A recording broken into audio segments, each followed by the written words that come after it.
Hey guys, so I thought I'd do something completely different other than a unboxing video or show you my collection. I'll do a video and just talk about the concert tales, stuff that's happened at gigs and various stuff like that, because I have seen over 200 bands live, and I will do a video at some point because since going to gigs back, my first gig was back in 2005, so since going to gigs, I didn't go beforehand, obviously anxiety and stuff, and so I struggled, but that was my first gig back in 2005, and I've been going ever since. I've seen over 200 bands, I believe, so I will do a video on that and tell you every band. I've seen some bands multiple times, but so yeah, I have some concert tales. I just made a note on my laptop of the bands that that there's some strange things happened or something like that, and yeah, so I'll tell you some of the tales. And the first one is Aeostorm. I've seen them dozens of times, but the first time I seen them was Birmingham, and it was the Pirate Fest. I think it was called Pirate Fest. And we were standing outside, and Christopher Bowes, the vocalist slash guitar, and I think it was the bass player. They came out, and he came out with a beer bong. For anybody who doesn't know what one of them was, it's just like a pipe with a bottle, and then they just tip the alcohol into it down the pipe, and then you drink it. And he offered anybody who wanted to do a beer bong. I think it was rum.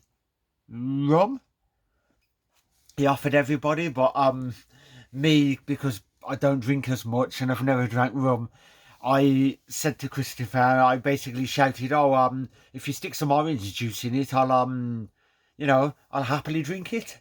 And the look he gave me, he gave me this bizarre look, as if to say, like, I think I'd just shit in his porridge. Because I said about orange juice, and everybody gave me a strange look, like you don't do a beer bong is meant to be for alcohol, not orange juice, which is I just thought was pretty funny. And I seen him again at Hard Rock Hell.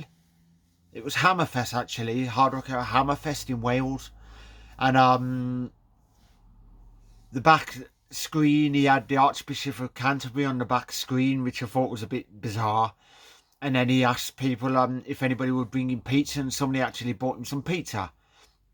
It was a brilliant show, and me and the ex-partner at the time, um, after the festival had finished, we both decided we'd stopped at Tesco.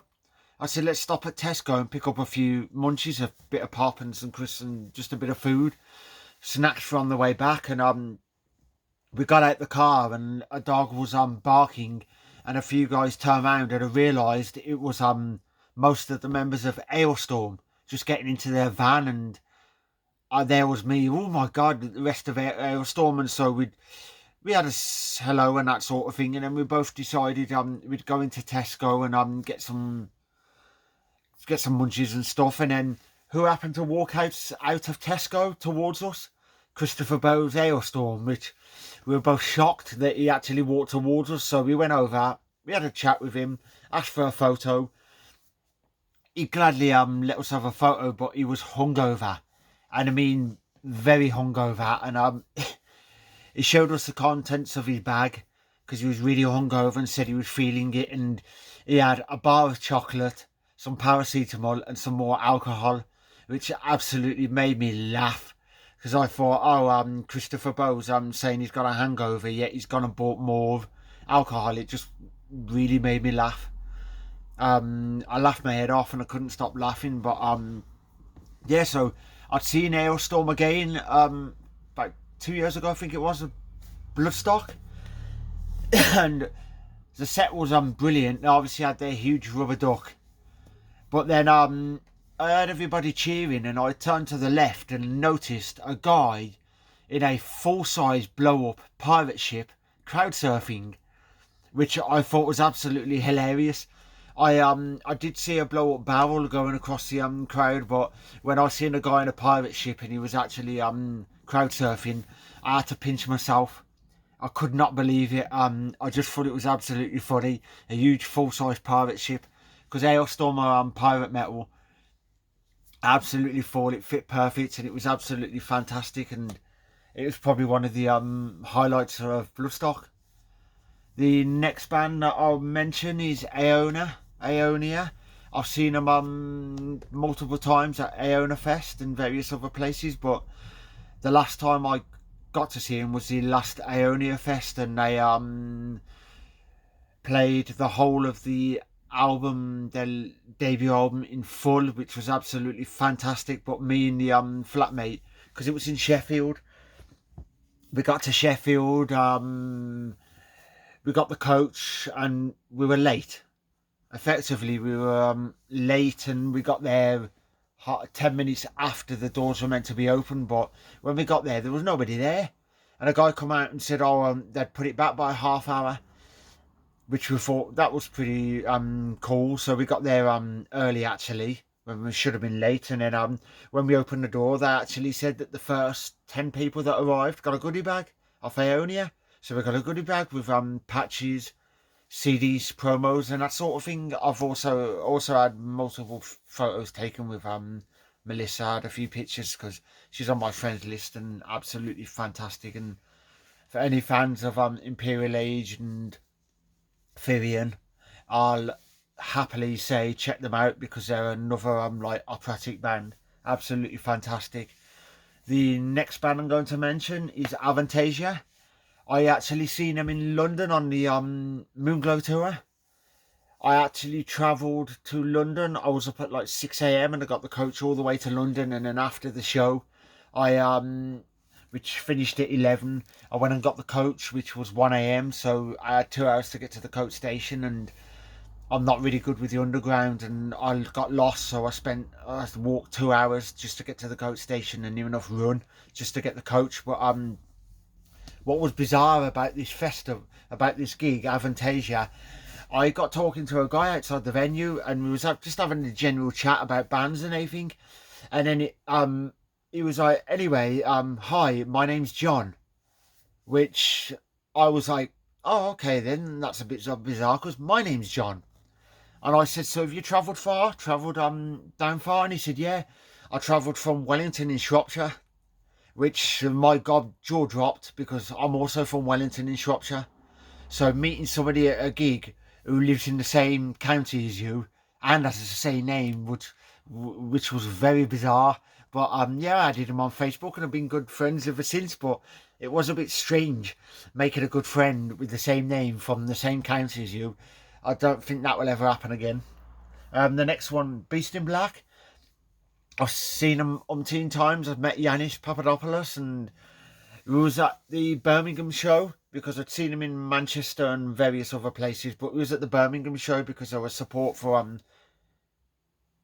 Glory Hammer, and we got outside the venue for 9 a.m. in the morning, and obviously waited all day just so we could obviously be at the front, and obviously we met them, and up the top on the venue it was the I'm trying to figure the name of the venue, but because I take a speaker with me to a portable speaker to a gig. So say I'm going to see death metal band, throughout the whole time I'm in the queue I will play mostly death metal stuff or stuff to do with that genre, but I was playing a hell of a lot of power metal, and Yanis piped over and led over from the top on the roof, because there's a thing on the roof where the bands can obviously go and sit and relax or something.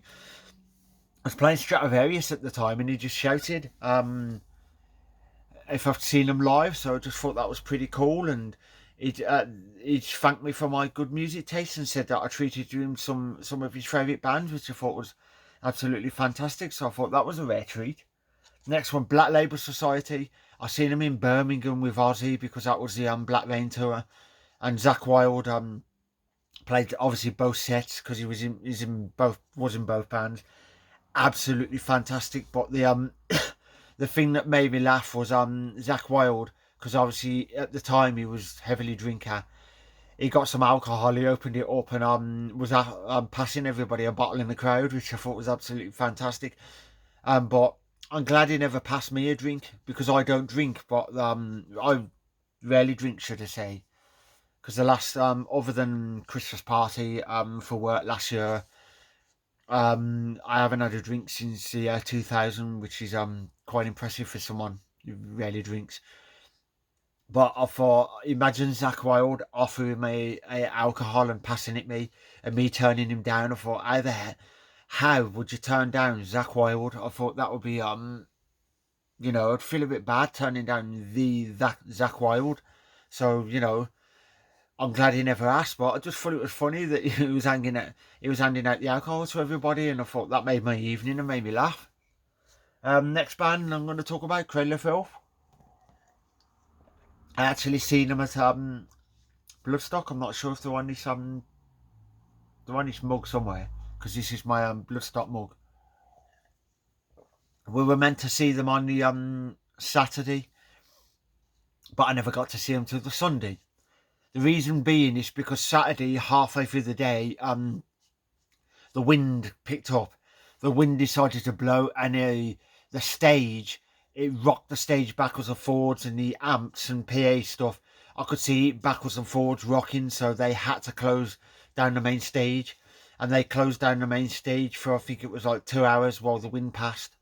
So I had to see them on the Sunday instead. I still got to see them, but I just felt it was a bit bizarre, because I didn't think that had ever happened at a gig with a bad wind. Plus the 2 times that I went to Bloodstock, the first 2 times, my tent leaked and my clothes got soaked. It was bad, but I still stayed at the festival, and luckily at the festival I bought several band t-shirts, and a couple of pairs of the Combat, so I had enough clothes to keep me going. But you know, that was a rain, which was pretty bad, but still enjoyed myself. Obviously, I've mentioned to a few people about on various videos about Ronnie James Dio. That's when I seen him in Birmingham, and it was it wasn't a album tour cycle. It was just a tour that he did, and he came out with the intro, and obviously he came out to Holy Diver, and I gave him the horns like that, as you do, and then he leant over and he gave me the horns and touched mine, and I nearly cried. And then I thought, yep, I'm never washing my hands again, because I thought the legend Ronnie James Dio is just, you know, touched my horns with his, and that was probably one of the greatest moments of my life. And when he came out, and I thought, yep, I thought it was a short arse, but seeing him live, and I thought, bloody hell, man, you are a short arse. But that'll be one of the best memories that I ever had, which was absolutely fantastic. The next one I'm going to talk about is my all-time favourite power metal band, Hammerfall. I've seen them twice, so I've seen them in Wolverhampton. It was the No Sacrifice, No Victory tour, and I sang to every lyric. And then just before Yosim introduced the songs, the amount of times I shouted the songs beforehand.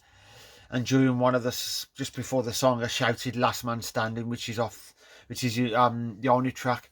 It's only available on their Steel 10 Years of Glory album, and he effectively, basically asked me if I wanted to go on stage and sing the rest of the set, which, you know, I got a bit nervous and, you know, went a bit shy, but I couldn't believe it. I thought it was absolutely fantastic.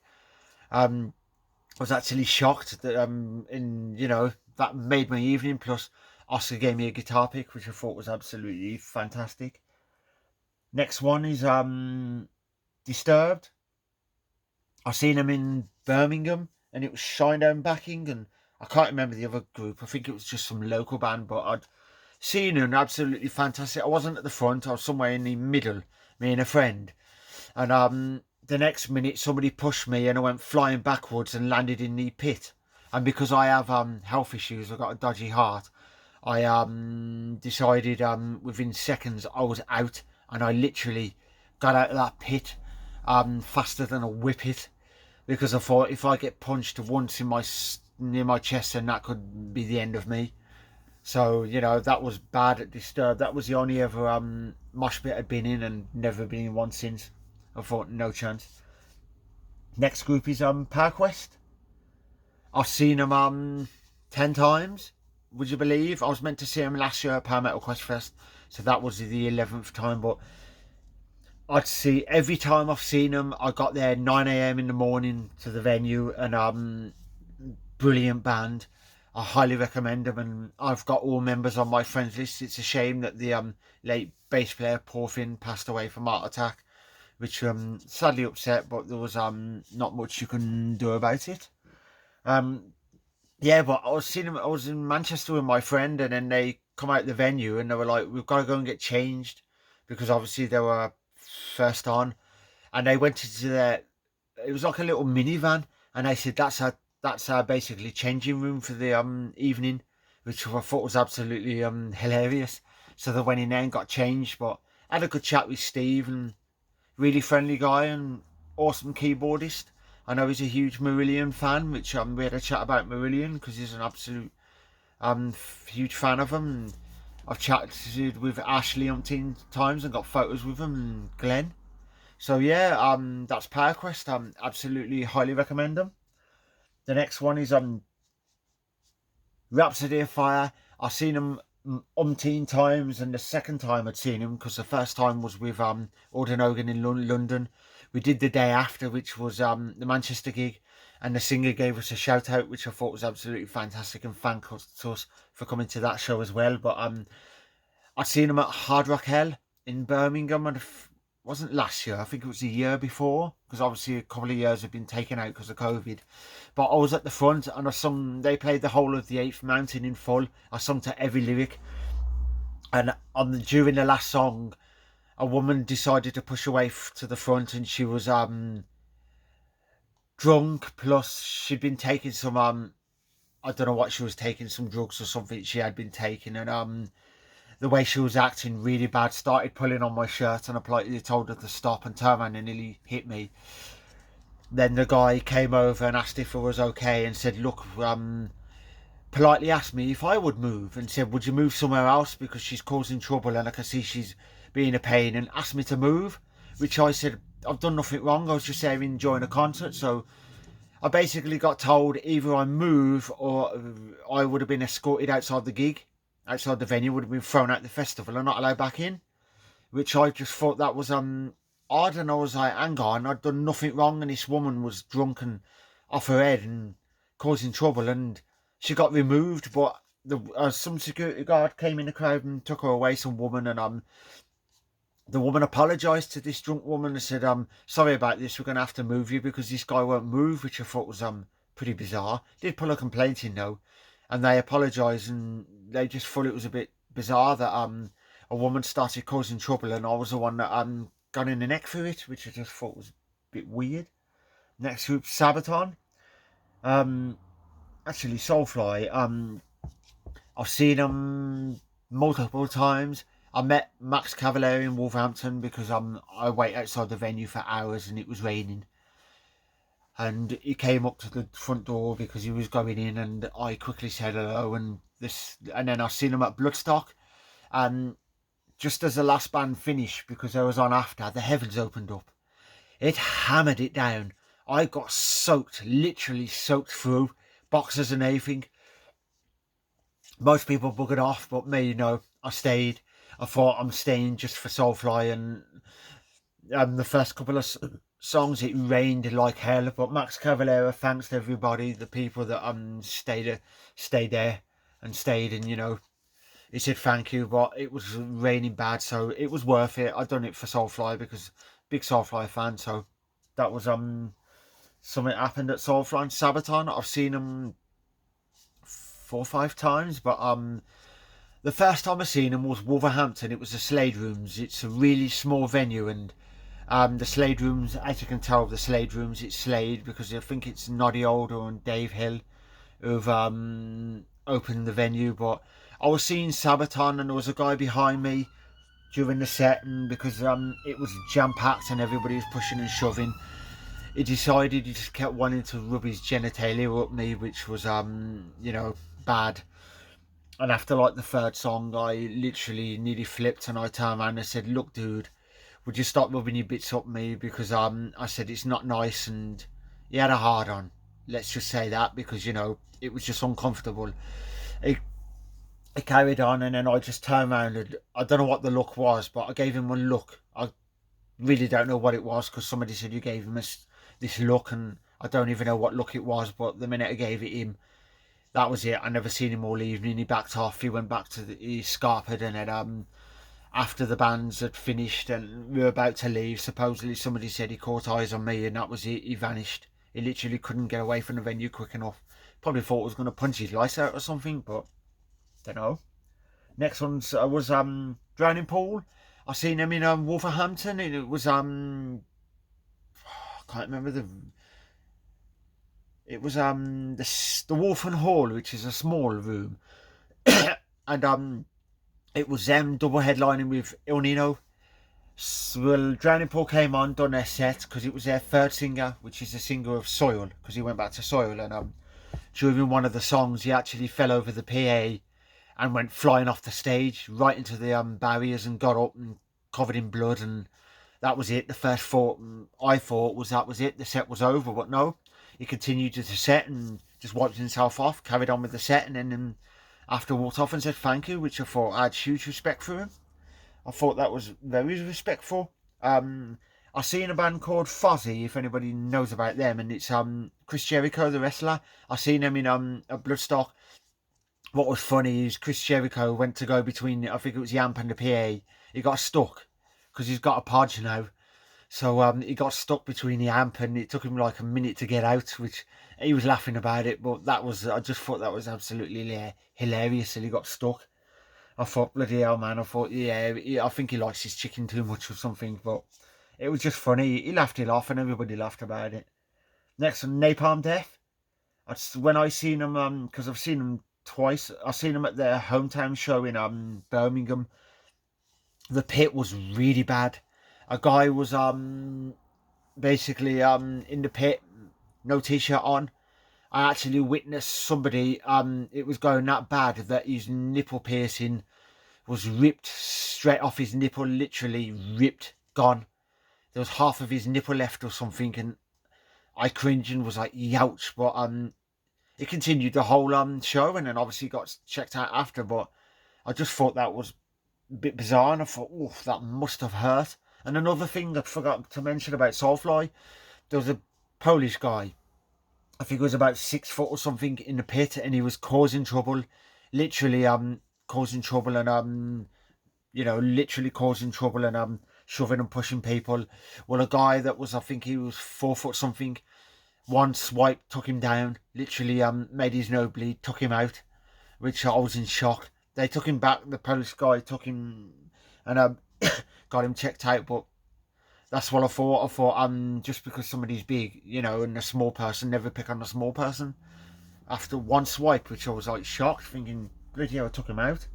Powerwolf, I've seen them dozens of times.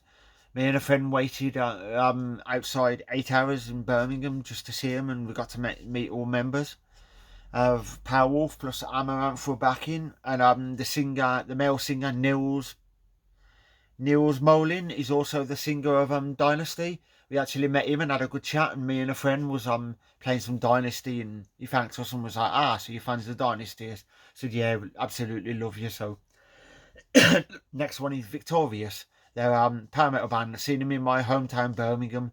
There was at the Subside, it's called, and there was a guy there, and he looks like he should have been at the a Pantera gig or Raging Speed or something like that, because he had the lumberjack shirt, the jeans, the cut off jeans, the combat boots, and he was causing trouble and moshing and all that sort of thing, pushing and shoving. And the merch stall, he actually pulled the whole lot down and it landed on him, and he pulled one of the amps down, moshing too much, and apart from him being made a tit of himself, they never threw him out, which was a bit odd. But at the end of the set, I just said, dude, look, we're here to enjoy ourselves and not to have someone to be a complete dick. But it was a brilliant show, apart from that guy. Next one, Ozzy Osbourne. I seen him in Birmingham, and obviously the Black Rain Tour 2009, typical Ozzy fashion. Because I'd seen him just before, because he was at the Walk of Fame having his star put down. He was basically on stage, and then he turned around and undone his belt and his jeans, and I thought, here we go, typical Ozzy. He flashed. I seen his arse, his hairy arse and everything, and I was like, thank you, Ozzy. I didn't want to see that, but I I just thought it was hilarious. I thought typical Aussie, and obviously swearing at everybody. But the funny thing about that, because I was with the flatmate, and I think it was during Crazy Train or something, we were nodding so much, and the next minute I just heard from the flatmate, "Ah, me teeth." And a set of false teeth flew across the floor, which I absolutely hailed. His false teeth fell out and flew across the floor. That's how I found out he had false teeth. But me and the flatmate, we laughed it off, but I thought it was absolutely hilarious. I thought that would never happen again at a gig. The next King Parrot, I seen him in Wolverhampton, or back in Soulfly. The singer was a complete arsehole, I tell you that. He come over and I'd not heard of him, and he leant over the crowd and was trying to get everybody to mosh, and I had my hair tied up, and he put his hand on my head and basically tried to force me to mosh, and I said no. I said no, not interested. So he grabbed my hair tie, pulled it out, put his hands in my hair and literally pulled my hair and literally forced me to mosh. So I saw red and I hit him. Not literally a full smack, but I hit him and he just moved straight back. Then the next minute he jumped over me and he went into the mosh pit and was moshing with everybody, and he got a bit too extreme, and that was bad. That was very bad. So, you know, I thought I'll never see that band again. I think they're a hardcore band or something, but the singer was a complete arsehole. And I thought if I ever met him, I'd make it known that he was literally a complete arsehole towards us. So that band, I highly recommend not seeing them unless you love that sort of stuff. Well, talk about Bloodstock, because I've been there 3 times. But obviously, as I've said, my tent leaked dozens of times, but so I had to get a new tent. But the first time I was at Bloodstock, everybody was in shock, because when I came back from Bloodstock and showed everybody my Bloodstock haul, I spent £300 on merch. That was CDs, vinyl, t-shirts, patches, sweatbands, and God knows what. I bought literally quite a lot of stuff. 70% of it was power metal, but I must have bought about 15 band t-shirts, because the one guy had a bargain bin with the band t-shirts, so I bought a hell of a load. And then the next year I spent £400 on them, which was absolutely fantastic. And most people know me at Bloodstock.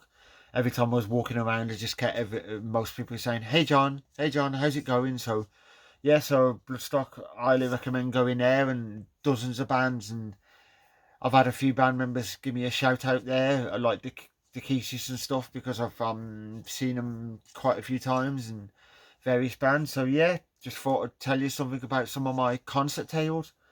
I may have more that I've forgot, but yeah, so hope you guys enjoyed that. And if you've got any good tales, then let me know in the comments, and hope you're having a good evening, and I'll catch you in the next video. I do have some more unboxing videos coming up, so, and a couple of videos of like showing you my latest some of my collection again. So I'm currently about to I've been viewing a couple of flats, so I'm currently about to move into my own place. So once I've moved into my own place and I'm set up with my CDs, I'll do a video and I'll show you my entire CD collection and go through the whole lot, maybe like an hour's video. I'll do you one on my vinyl. I only have something like close to 800 vinyl, but CDs I've got over 3,000, I think it is. So I will do a video on it, and I've got some more turning up, so more unboxing videos to come. Hope you're keeping safe, and yeah, see you in the next video. So take care, guys.